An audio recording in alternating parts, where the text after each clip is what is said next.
Oke teman-teman mahasiswa, di sebelumnya kita sudah belajar tentang strategi bisnis internasional. Pada pertemuan yang kali ini kita akan belajar lebih detail tentang 4 strategi bisnis internasional yang saya sebutkan sebelumnya.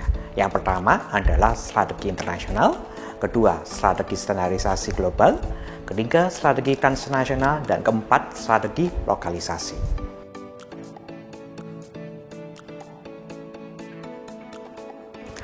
Pertama, strategi internasional. Strategi ini adalah strategi di mana pasar global melakukan penetrasi menggunakan ekspor dan lisensi. Contoh perusahaannya Harley Davidson. Ciri-ciri strategi ini yang pertama adalah lebih tersentralisasi dengan kantor induk perusahaan. Yang kedua, produk lebih seragam di seluruh dunia. Yang ketiga, tingkat ketergantungan yang relatif rendah.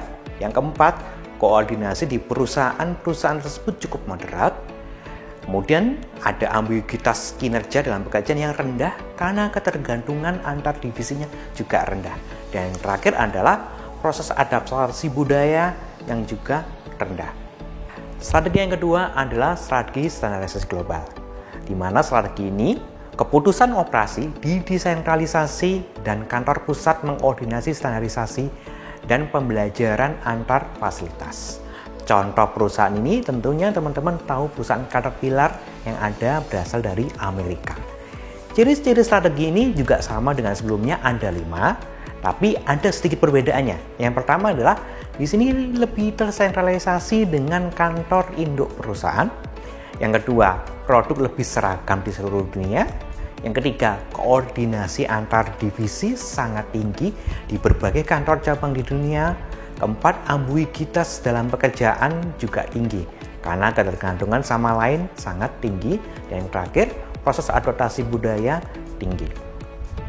Strategi yang ketiga adalah strategi lokalisasi atau multi domestik, di mana strategi ini keputusan didesentralisasi ke masing-masing negara untuk meningkatkan reaksi lokal. Contoh sederhananya menggunakan franchise dan joint venture yang sering kita dengar.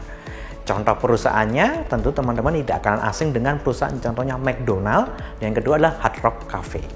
Ciri-ciri strategi ini yang pertama adalah terdesentralisasi di kantor cabang. Yang kedua, produk lebih beragam sesuai dengan daerah yang dituju. Yang ketiga, koordinasi antar divisi sangat rendah karena berfokus pada daerah sendiri bukan global.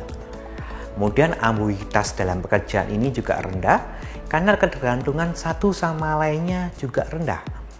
Proses adaptasi budaya juga rendah karena para personil adalah orang lokal yang memahami budaya sekitar di tempat yang dituju.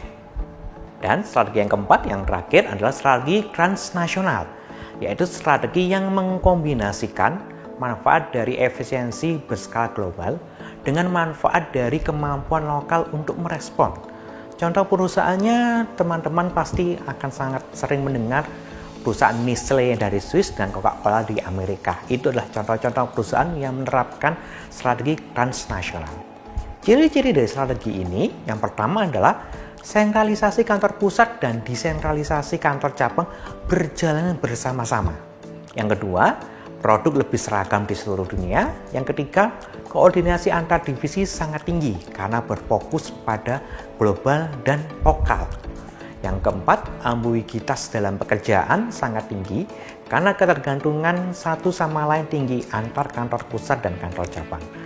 Kemudian yang terakhir tentu saja adalah proses adaptasi budaya sangat tinggi karena antar personil bisa berasal dari individu kantor pusat atau kantor cabang sehingga mereka perlu proses memahami satu sama lain.